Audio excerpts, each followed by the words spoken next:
Thank you very much, Mr. Chairman. Good afternoon, Commissioner.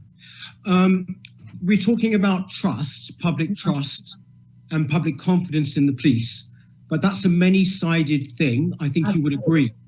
And I think that it is, in fact, at a crisis point now, if I can slightly change the emphasis, when you look at the way in which the police have monitored and behaved at certain protests over the past 6 months, and the way in which it appears now to be utterly selective. Can I just give you one example from today? Today, you're talking about trust and confidence in the police. Here we are on Remembrance Day, and this very morning, Extinction Rebellion managed to get to the Cenotaph. The general public were told they weren't allowed to go to the Cenotaph, of course, on Sunday, and they didn't because of the COVID restrictions. Extinction Rebellion managed to get there, and they managed to be unchallenged for quite some time. And some of the reports have actually said that your men and women were actually watching nearby, sitting in their cars or vans or whatever. What I would ask you is, when you're talking about trust and confidence, how could it possibly be the case that Extinction Rebellion could get that near to the Cenotaph, and why weren't they challenged?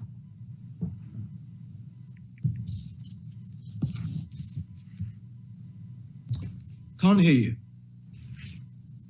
Firstly, I don't agree with you that confidence in relation to our policing of protests is at a crisis level. You are, of course, entitled to your opinion. I am very, very proud of the way in which our police people have managed to police in a time of extraordinary changes in the law and potentially changes in the relationship between the police and the public as a result of the regulations, changes in the public's ability to get together, to assemble at various different times over these last 6 or 7 months. It's changed a number of different times, as you know, which has obviously had an impact on whether people can lawfully or can't protest and in what manner. I am really proud of the way the guys and girls have done that. And when you look back at the number of protests that people have wanted to have over the last 6 months, and the way in which we, I believe, have applied a sensible, commonsensical, but clear and consistent and coherent approach, I am proud of it. I know you don't agree with me. In relation to the Cenotaph, of course, some things have happened this summer that I regret. I regret, as we've discussed before, that some of my officers got badly bashed up in Whitehall. I regret that Churchill's statue was daubed earlier in the year. It's not enough that you regret it, Commissioner. When you look at the volume and the challenges that we have dealt with, I think they have been brilliant.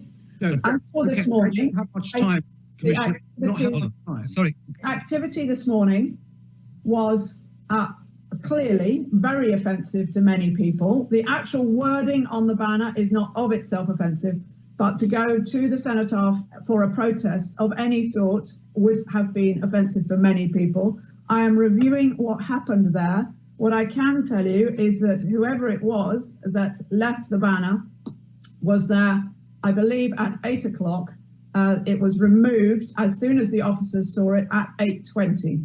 And I say that because there is some misinformation outside. However, I, of course, like everybody, regret the fact that people have seen it fit on today of all days to put an inappropriate banner around the Cenotaph. They should not, Commissioner, have been there. You just said 8 o'clock, 8 o'clock until 8:20. Goodness knows what they could have done in that time. Goodness knows what any group could have done in that time. It is just simply not peaceful. The difference is, Commissioner, is that the public now sees this very clearly. They see selective policing. You're hearing this term two-tier policing all the time now.